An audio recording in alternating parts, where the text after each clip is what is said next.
béni soit ton nom.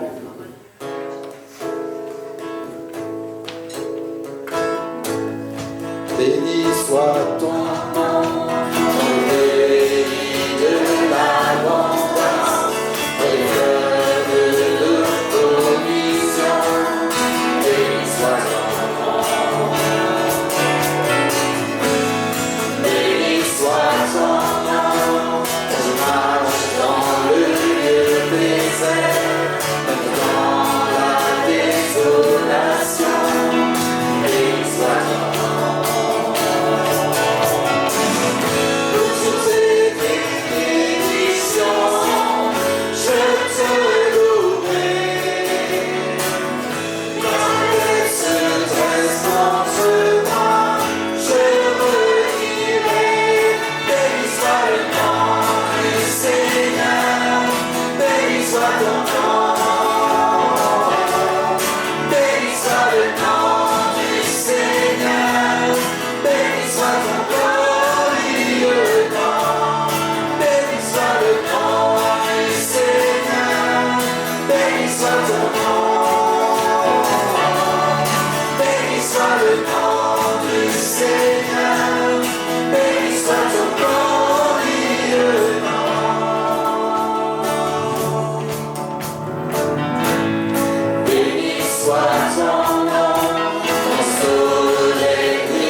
J'aime beaucoup écouter les histoires derrière les chants.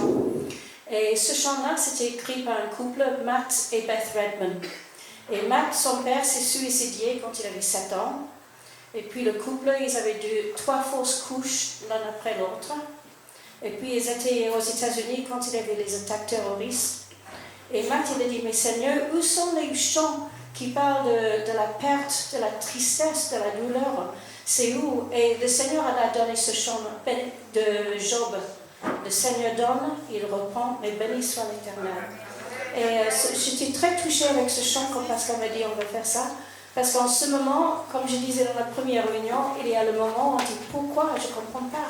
Il a les pertes, il a les choses qui se passent et je n'ai pas de questions pourquoi. Mais mon cœur choisit de dire béni soit l'Éternel. Et il est avec nous, on va faire un chant qu'on n'a pas fait depuis longtemps.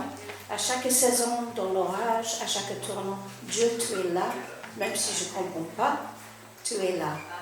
Donc, si vous vous souvenez, vous chantez avec nous.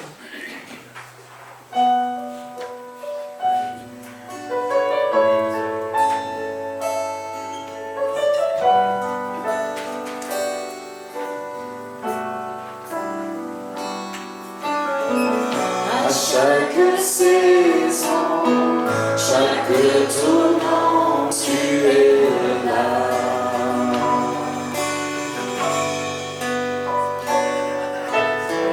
Au sein des tourments, tu es la force, tu es là.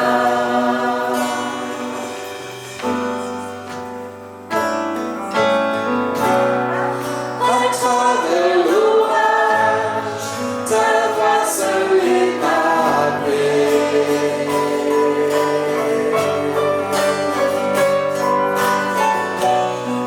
Je reprends courage, tu tiens ma destinée.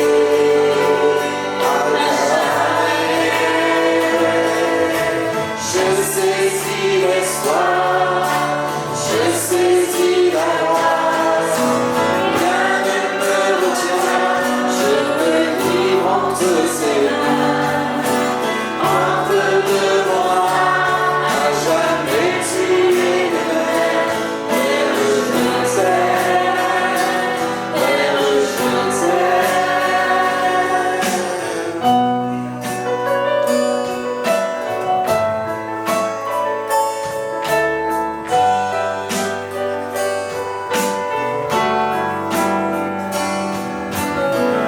Sauveur éternel, ami fidèle, tu es là.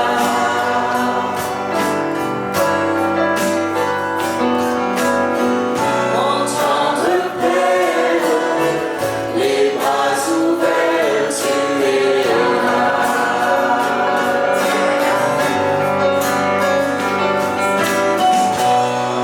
À travers l'orage, ta voix seule est ma paix.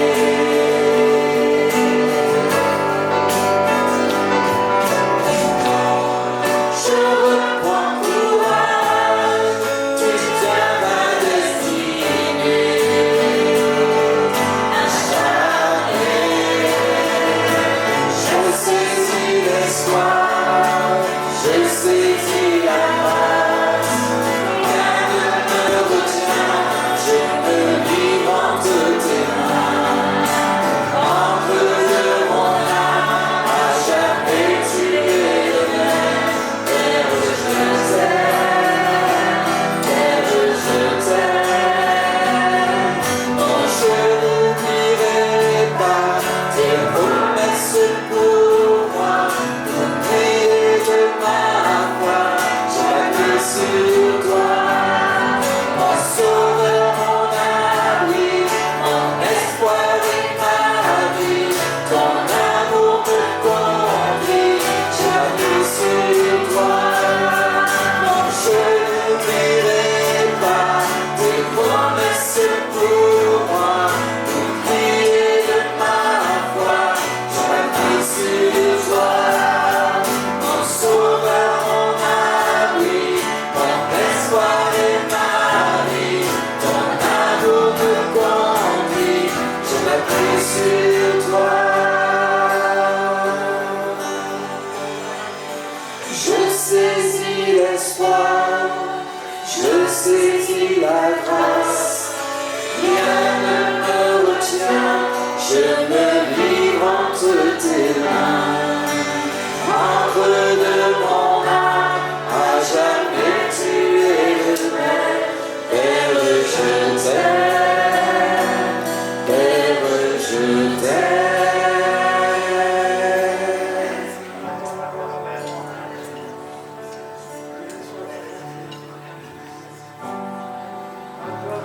Viens Dans ta présence,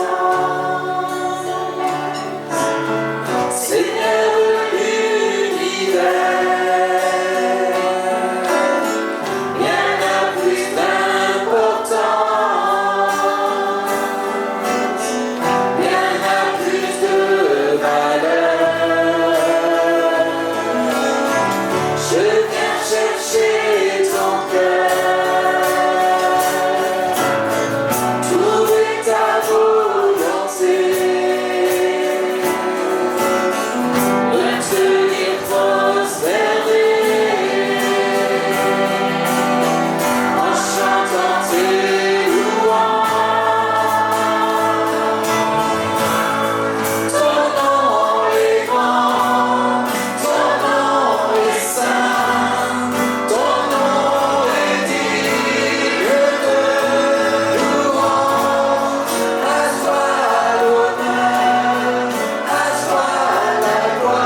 tous.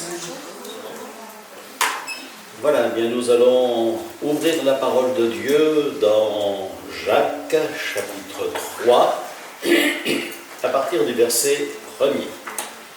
Jacques, chapitre 3, verset 1er.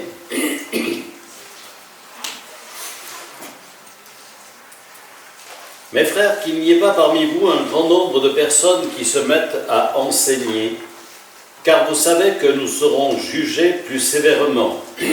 Nous brochons tous de plusieurs manières. Si quelqu'un ne bronche point en parole, c'est un homme parfait, capable de tenir tout son corps en bride. Si nous mettons le mors dans la bouche des chevaux pour qu'ils nous obéissent, nous dirigeons aussi leur corps tout entier. Voici même les navires qui sont si grands et que poussent des vents impétueux, sont dirigés par un très petit gouvernail au gré du pilote. De même, la langue est un petit membre et elle se vante de grandes choses. Voici comme un petit feu peut embraser une grande forêt, la langue aussi est un feu, c'est le monde de l'iniquité. La langue est placée parmi nos membres, souillant tout le corps et enflammant le cours de la vie, étant elle-même enflammée par la géhenne. Toutes les espèces de bêtes et d'oiseaux, de reptiles et d'animaux marins sont domptées et ont été domptées par la nature humaine, mais la langue, aucun homme ne peut la dompter. C'est un mal que l'on ne peut réprimer, elle est pleine d'un venin mortel. Par elle nous bénissons le Seigneur notre Père, et par elle nous maudissons les hommes faits à l'image de Dieu. De la même bouche sortent la bénédiction et la malédiction. Il ne faut pas, mes frères, qu'il en soit ainsi. La source fait-elle jaillir par la même ouverture l'eau douce et l'eau amère? Un figuier, mes frères, peut-il produire des olives et une vigne des figues? De l'eau salée ne peut pas non plus produire de l'eau douce.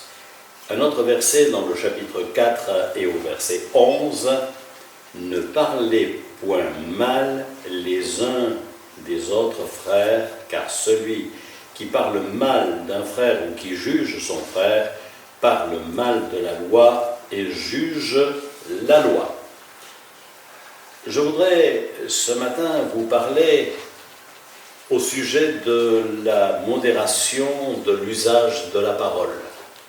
Je crois que c'est un sujet important que nous avons là et qui, comme bien d'autres points de la parole de Dieu, doit vraiment être mis en pratique. Je crois que nous avons besoin de nous rappeler les choses, comme je le disais aussi dans d'autres circonstances. Il faut se souvenir de l'enseignement de la parole de Dieu et ce matin, il n'est pas question de dire c'est un tel ou un tel, mais c'est tout à fait de nous regarder, chacun d'entre nous, et de nous mettre face à la parole de Dieu en prenant les conseils de la parole de Dieu. Si quelqu'un ne broche point à parole, c'est un homme parfait ou une femme parfaite. Alors c'est ce que nous voulons être. Alléluia. Nous voulons être parfaits pour notre Dieu, nous voulons le servir de tout notre cœur et nous voulons donner gloire à son nom. Le psaume 39, verset 2 nous dit « Je veillerai sur mes voies, de peur de pécher par ma langue, je mettrai un frein à ma bouche. » Je crois que nous avons besoin de garder ces conseils parce que souvent on veut faire connaître à d'autres ce que l'on sait. On veut le rapporter, on veut le propager. Et malheureusement, ce ne sont pas toujours des bonnes choses que nous rapportons, que nous propageons, mais souvent, c'est chargé d'erreurs, c'est chargé peut-être de poison que l'on va communiquer. Et au lieu d'être poussé par l'amour pour parler, on n'a guère d'autre mobile que de jouer un rôle, de se mettre à l'avant en disant « mais moi, je sais, moi, je connais et je vais dire, je vais pas rester muet, mais je vais le dire. » Et en faisant cela, nous rentrons dans le jeu du diable qui est, lui, est mentionné dans Jean 8, 44 comme étant le père du mensonge. Et c'est vrai qu'il fera tout pour essayer qu'il y ait de la zizanie, qu'il y ait entre nous des divisions. Lorsque on connaît peut-être une situation ou autre, comme je le disais, on va aller vers quelqu'un en lui disant « Mais vous êtes au courant de cette situation ?» La personne ne sait rien, mais on va lui dire « Vous êtes au courant de cette situation? Savez-vous que? Il paraît que... » Et on va échafauder, on va donner toutes sortes de paroles, de discussions. Mais est-ce que nous avons prié avant d'ouvrir la bouche? Est-ce que nous avons demandé à Dieu son conseil? Nous avons à prendre garde de ne pas tomber dans le monde de l'iniquité. D'ailleurs, Jacques le fait remarquer au verset 6 en disant « La langue aussi est un feu, c'est le monde de l'iniquité. » Comme moi, vous avez remarqué qu'il est beaucoup plus facile de dire du mal que du bien. Je sais pas. Ça vient peut-être naturellement, des fois, de dire et de s'engager dans des sentiers, dans des voies qui ne sont pas des meilleurs. Dans l'évangile de Matthieu, au chapitre 15 et au verset 18, il est dit ceci, « Mais ce qui sort de la bouche vient du cœur, et c'est ce qui souille l'homme. Car c'est du cœur que viennent les mauvaises pensées, les meurtres, les adultères, les impudicités, les vols, les faux témoignages, les calomnies. Voici des choses qui souillent l'homme. » Et ajouté dans le chapitre 12 toujours de Matthieu, chapitre 12 et au verset 32, en disant « Quiconque parlera contre le Fils de l'homme, il lui sera pardonné. Mais quiconque parlera contre le Saint-Esprit, il ne lui sera pardonné ni dans ce siècle, ni dans le siècle à venir. » Et au verset 34, « Comment pourriez-vous dire de bonnes choses méchantes comme vous l'êtes, car c'est de l'abondance du cœur que la bouche parle. » C'est de l'abondance du cœur. Et c'est vrai, dans ces deux textes, il nous est dit que c'est du cœur que viennent ces choses. Notre cœur, il doit appartenir au Seigneur Jésus. Notre cœur, il doit être le temple du Saint-Esprit. Notre cœur, il doit apporter non pas des mauvaises choses, mais des bonnes choses. Il nous a dit, même si on parle contre Jésus, c'est pardonné. Mais contre le Saint-Esprit, alors attention à ce que nous disons et à ce que nous faisons, afin de ne pas tomber dans ce qui est irréparable avec des paroles contre le Saint-Esprit. On peut porter de faux jugements, on peut les publier, on peut dire de quelqu'un quelque chose qu'il n'a jamais dit. Et ce qu'on a souvent remarqué aussi, c'est que quand on veut répéter, on amplifie peut-être ce que nous avons entendu. Il y a un petit jeu en colonie de vacances que nous avons fait souvent de fois, c'est de donner une phrase à une première personne d'un groupe qui doit le communiquer à un autre, qui le communique à un autre, ainsi de suite, et ça arrive après 5, 6, 10 personnes, et on demande à celui de la fin qu'est-ce qu'il a dit, et on s'aperçoit que parfois ça n'a plus rien à voir avec ce qui a été dit au début, ou ça a été changé, ça a été transformé, et pourtant on n'a pas fait exprès. Mais on a peut-être mal interprété, on a mal compris, on a mal entendu, on a pensé que, alors on a ajouté, on a dit. Et c'est ainsi que cela a été, involontairement parfois, défait, et involontairement on a communiqué des choses qui n'étaient pas. Se salir, se souiller également, c'est ce qui peut arriver par nos paroles. Lorsque c'est des histoires malsaines, lorsque c'est des histoires grivoises, et Dieu sait dans notre monde aujourd'hui, quand on est dans certains milieux d'ateliers et autres, eh bien, combien il y a d'échanges et de choses qui sont balancées, de sous-entendus, et cela n'est jamais bon pour notre cœur et pour notre vie spirituelle, pour nous qui sommes chrétiens.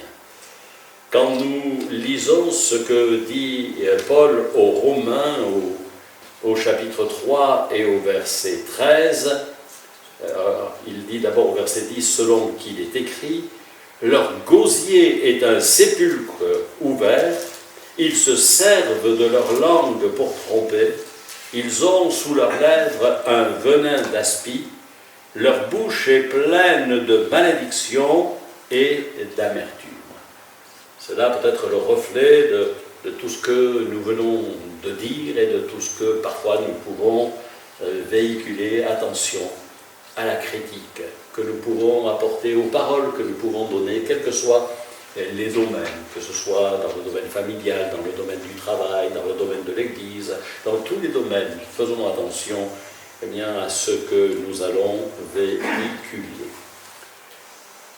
Dans la parole de Dieu, il est souvent parlé de la langue, de la bouche, des lèvres, dans l'Ancien comme dans le Nouveau Testament. Mais si vous cherchez, qu'est-ce que je vais lire dans ma lecture personnelle dans cette semaine qui vient, je vous suggère de lire dans le livre des Proverbes. Et de reprendre les Proverbes et de reprendre également tous les versets, tous les textes, où il nous est justement parlé de la langue, où il nous est parlé des lèvres, où il nous est parlé de la bouche, et vous verrez combien ils sont nombreux. Nous allons prendre juste quelques exemples dans ce livre pour étayer un peu notre sujet, et vous pourrez compléter chez vous avec la lecture ce que la parole de Dieu dit, et ainsi être fortifié dans votre cœur. Au Proverbe 12 et au verset 18, il est dit « Tel qui parle légèrement blesse comme un glaive, mais la langue des sages apporte la guérison. » Tel qui parle légèrement.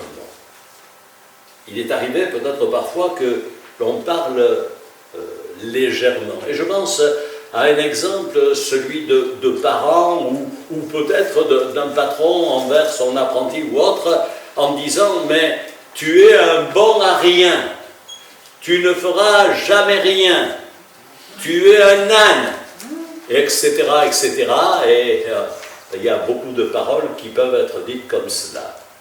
Qu'est-ce que ça va faire? Qu'est-ce que ça va apporter? Sinon que ça va blesser la personne. Et peut-être que cet enfant, cette personne que l'on a bousculé en disant ces choses, sera blessé et longtemps après aura perdu sa confiance en elle et va véhiculer avec elle tout au long de sa vie cette blessure. Et je préfère la deuxième partie que l'on verra tout à l'heure, la langue des sages apporte la guérison. Un peu plus loin, au verset 19, il est dit que la langue fausse ne subsiste qu'un instant. Et cela nous ramène avec un témoignage du livre des Actes des Apôtres, Ananias et Saphira, et qui se présentant un jour devant les apôtres, après avoir vendu un champ, sont arrivés en disant « Ben voilà, on vous apporte l'argent du champ ». Seulement ils avaient menti parce que ce n'était pas le prix réel qu'ils avaient vendu le champ. Et à cause donc de leur langue fausse, à cause de leur mensonge, ils sont morts, l'un et l'autre, suite l'un après l'autre, parce que, ils ont péché. Et nous savons que le salaire du péché, c'est la mort. Je ne sais pas si ça vous est arrivé parfois d'ouvrir un coussin, ou j'ouvrais un coussin, un oreiller, ou peut-être que la couture s'est déchirée, et lorsque les plumes sont parties du coussin, trop tard, vous n'avez pas pu les récupérer. Mais ça s'est volatilisé dans tous les sens et ça a été de tous les côtés. Et cela nous rappelle que parfois, nos paroles, nous les avons lancées, mais nous ne pouvons pas les récupérer et il faut faire attention à cela. Dans le chapitre 13 et au verset 3, chapitre 13, verset 3, il est dit « Celui qui veille sur sa bouche garde son âme, et celui qui ouvre de grandes lèvres court à sa perte. » Donc là encore, nous devons veiller sur notre bouche. Dans le Proverbe 15 et au verset 1er, une réponse douce calme la fureur, mais une parole dure excite la colère. Alors, j'ai déjà fait cette expérience, et peut-être vous aussi vous l'avez faite, c'est que quand vous avez une altercation ou une discussion avec quelqu'un, il y a deux manières parfois de réagir. Soit quand la personne vous dit certaines choses, vous montez le ton et vous lui répondez parce que vous voulez avoir raison et ça s'envenime et ça va de plus en plus mal. Soit vous choisissez l'effet contraire, c'est-à-dire que quand la personne va élever la voix, vous allez baisser la vôtre. Et vous allez baisser de plus en plus. Et la personne va peut-être s'énerver et va essayer encore. Mais vous allez encore baisser. Je vous assure, vous allez les désarmer. Je vous assure que vous allez arrêter. Une parole douce calme la fureur. Mais une parole dure excite la colère. Et au verset 4, il est dit « La langue douce est un arbre de vie, mais la langue perverse brise l'âme. » Un peu plus loin, au Proverbe 18 et au verset 7, il est encore dit ceci, « La bouche de l'insensé cause sa ruine, et ses lèvres sont un piège pour son âme. » C'est vrai qu'on s'est parfois ruiné de la façon dont on a parlé et dans la façon où on s'y est pris. Mais un peu plus loin aussi, il est dit au verset 21, « La mort et la vie sont au pouvoir de la langue, quiconque l'aime en mangera les fruits. » Alors si nous avons choisi des bons fruits, alors c'est quelque chose de bien pour nous. Proverbe 18, ça on vient de le voir, donc on va au Proverbe 21. Proverbe 21, et au verset 23, « Celui qui veille sur sa bouche et sur sa langue préserve son âme des angoisses. » Lorsqu'on a parfois parlé mal, lorsque l'on a dit des choses, on les regrette peut-être parfois après, mais cela a amené non pas de la paix, mais de l'angoisse dans notre cœur. Et on n'a pas été bien, tant que peut-être on n'a pas été là à faire la paix avec cette personne, à revenir vers elle. Il n'y a pas eu de bonnes choses pour nous. Il y a des conséquences lorsque on parle mal, lorsque on fait tout ce que l'on vient de voir. Et nous avons dans le livre des Nombres les conséquences qui sont face à mal parler ou à murmurer. Avec l'exemple du peuple d'Israël, dans Nombres chapitre 11 et verset 1er, il est dit « Le peuple murmura et cela déplut aux oreilles de l'Éternel. Lorsque l'Éternel entendit, sa colère s'enflamma et le feu de l'Éternel s'alluma parmi eux et dévora l'extrémité du camp. » Vous vous souvenez, c'est l'histoire d'Israël. Ils se plaignent, ils en ont assez de manger de la manne que Dieu leur donnait tous les jours et ils ont voulu des cailles. Mais dans ces moments-là, vous relirez le texte chez vous et vous verrez qu'ils ont murmuré. Et nous avons à apprendre à ne pas murmurer, mais à accepter la pensée de Dieu, ce que Dieu en réserve pour nous. On serait peut-être tenté parfois, nous aussi, de murmurer en disant « Oui, mais comment Dieu, il ne devrait pas faire comme ci, il ne devrait pas faire comme ça. » Sachez en tout cas une chose, mes frères et sœurs, c'est que ce que Dieu fait, il le fait bien. Et il le fait quand il faut. Et il le veut encore et bien nous conduire. Laissons-nous diriger. Au chapitre 12 des Nombres et au verset 1er, il est parlé de Marie et Aaron qui parlèrent contre Moïse au sujet de la femme éthiopienne qu'il avait prise, car il avait pris une femme éthiopienne. Ce n'était pas leur affaire. Ils ont critiqué, ils ont parlé contre. Ils ont parlé contre. Et Dieu les a repris. Et au verset 8, il nous est dit, en parlant, Dieu parle de Moïse, en lui disant, je lui parle bouche à bouche, je me révèle à lui sans énigme, et il voit une représentation de l'Éternel, et il ajoute, pourquoi donc n'avez-vous pas craint de parler contre mon serviteur, contre Moïse? Pourquoi n'avez-vous pas craint? Il faut, comme dit un proverbe qui n'est pas dans la Bible, et je crois qu'avant de parler, on a parfois tourné cette fois la langue dans sa bouche, afin de ne pas dire n'importe quoi et de faire n'importe quoi. Pourquoi n'avez-vous pas craint? Dans le chapitre 21, toujours des Nombres, et au verset 5, nous retrouvons encore le peuple, et il nous est dit qu'il s'est impatienté en route, et il parla contre Dieu et contre Moïse. Vous savez, c'est au sujet des serpents brûlants qui étaient dans le désert, parce que là encore, eh bien, ils ont râlé, ils ont bien été pas contents de la situation dans laquelle ils se trouvaient, et à cause eh bien, de tout cela, ils ont murmuré, ils ont parlé contre Dieu et contre Moïse, parlé contre ses péchés. Et il a fallu que le peuple se confesse, qu'il confesse son péché pour être délivré des serpents. Parce que cela avait entraîné de la colère, cela avait entraîné de la malédiction, et il y avait besoin qu'il se repente pour voir les choses changer.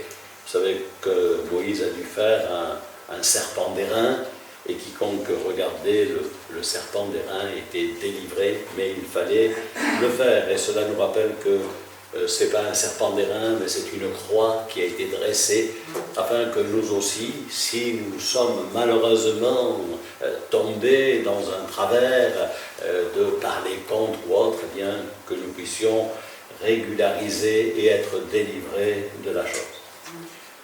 On a vu qu'avec la langue, on peut faire des mauvaises choses, mais nous pouvons faire aussi du bien avec nos paroles.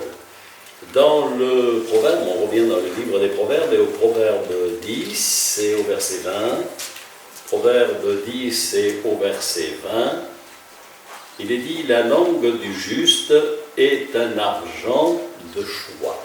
Amen. Notre parole a de la valeur. Notre parole, eh bien, elle est une parole que nous pouvons apporter et qui va faire du bien. Au verset 21, il est dit encore, les lèvres du juste dirigent beaucoup d'hommes. C'est non seulement bien, un bienfait, c'est un argent de choix, mais c'est une parole qui peut diriger. Et merci Seigneur, parce que parfois on a été consulté. Et on a vu que des gens aimaient bien venir avec nous pour chercher conseil auprès de nous, pour nous parler de leurs problèmes, de leurs difficultés, de ce qu'ils vivaient.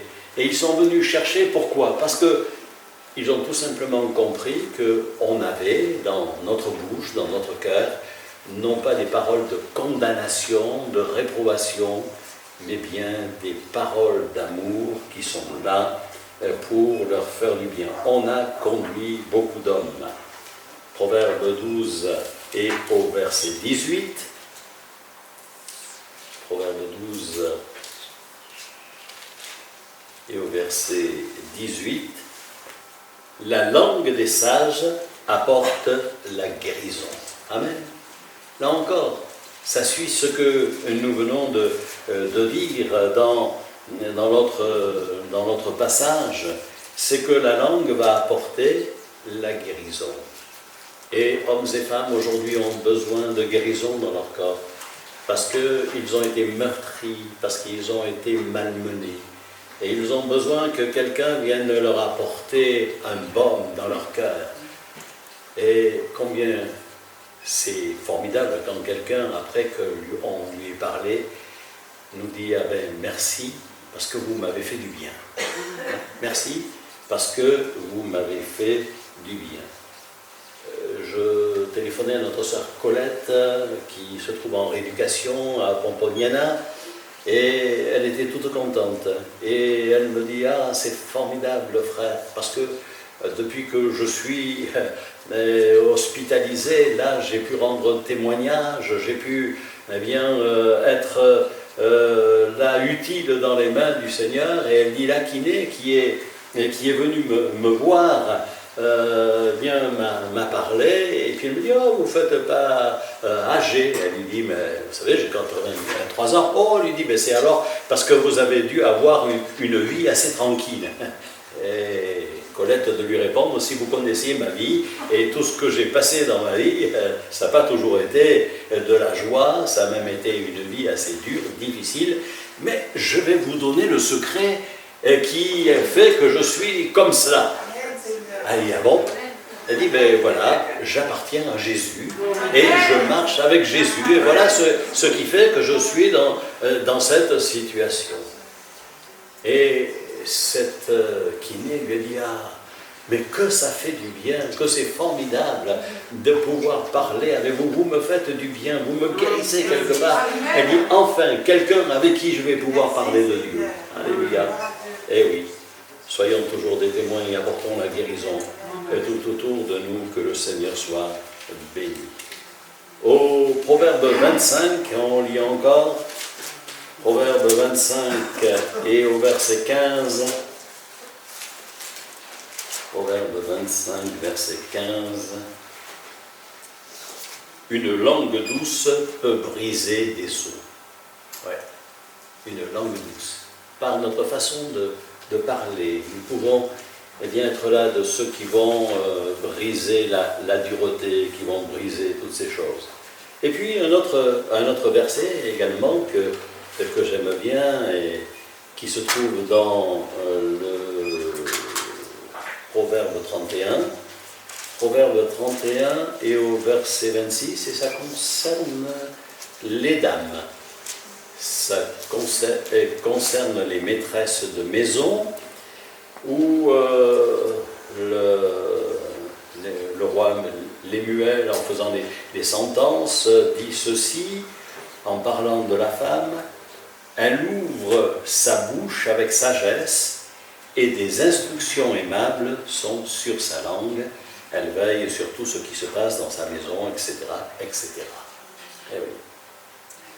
Elle ouvre la bouche avec sagesse. Puissent toutes les maîtresses de maison, toutes les femmes, ouvrir la bouche avec sagesse. Amen. Les hommes aussi, vous allez me dire, hein, ils ont besoin. Mais là, il est parlé des femmes, alors parlons des femmes. Et en lisant cela, je aimables qui sont sur sa langue et qu'elle peut partager.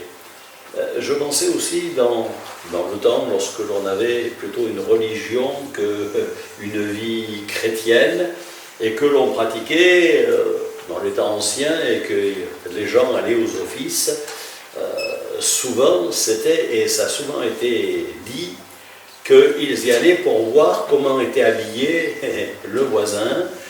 Tiens, aujourd'hui elle a un nouveau chapeau, ou elle a une nouvelle tenue, ou vous avez vu sa nouvelle voiture quand elle est arrivée, ou etc., une nouvelle coupe de cheveux. Hein. Donc, il est parlé des femmes parce que les hommes, eux, ils étaient au bistrot pendant ce temps-là. Hein. Alors, voilà. Mais il est dit qu'elle doit ouvrir la bouche avec sagesse. Alors, mesdames, puissiez-vous ouvrir la bouche avec sagesse et donner vos instructions à ceux qui vous entourent afin que l'on puisse en profiter. Je conclus avec ce témoignage qui se trouve dans Ésaïe au chapitre 6, lorsque Ésaïe va être en présence de Dieu l'année de la mort du roi Osias. Lorsqu'il va se retrouver là, dans cette situation, qu'il va voir les séraphins qui sont en train bien de battre des ailes et qui vont louer le Seigneur, et Ésaïe va arriver à cette constatation, malheur à moi, je suis perdu, car mes lèvres sont impures Et j'habite au milieu d'un peuple dont les lèvres sont impures, et mes yeux ont vu le roi, l'Éternel des armées. Malheur à moi! Mes lèvres sont impures. Peut-être que parfois, eh bien, nous regardons, et il faut le faire, et nous apercevons que nos lèvres sont impures, que nos paroles n'ont pas toujours été celles qu'elles auraient dû être, que nous n'avons pas eu ce témoignage, que nous n'avons pas eu eh bien, cette position que devait être la nôtre. Malheur à moi, je suis perdu. Mes lèvres sont impures.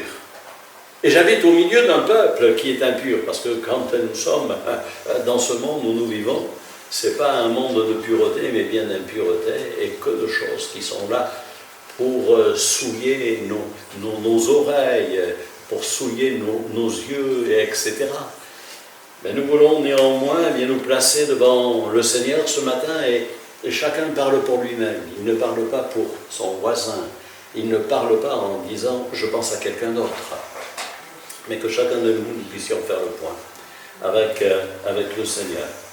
Et lorsque il a manifesté ce désir, eh bien, et qu'il a montré qu'il était malheureux d'être là dans cette situation, un ange est allé prendre une pierre sur l'autel, est venu à oint ses lèvres, a touché ses lèvres, et lui a dit « ton iniquité est enlevée ». Alléluia. Nous avons été purifiés par le sang de l'agneau. Nous avons été purifiés par le sacrifice de Jésus. Et gloire à Dieu, parce qu'il nous a bénis et il nous bénira encore. Et je crois que ce qu'il faut, eh bien, c'est que nous puissions avoir l'onction du Seigneur sur nous et que nous puissions obéir à ce que nous dit la parole de Dieu. Nous pourrons tranquillement relire tous ces textes et dire « oui, Seigneur, je veux obéir ».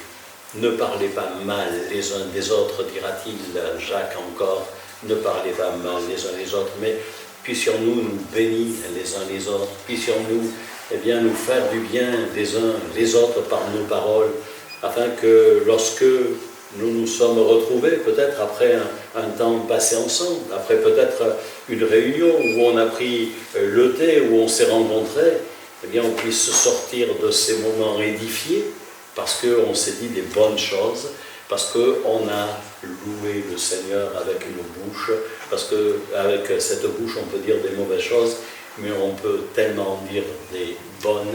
Alors disons ce matin encore la louange à notre Seigneur.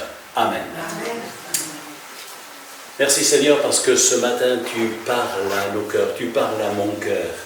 Tu parles, je crois aussi, au cœur de mes frères et sœurs, pour nous bénir et pour nous enseigner, pour nous fortifier encore, et pour nous donner de voir la gloire de ton nom, pour nous donner encore eh bien, d'être bénis et fortifiés en tout domaine.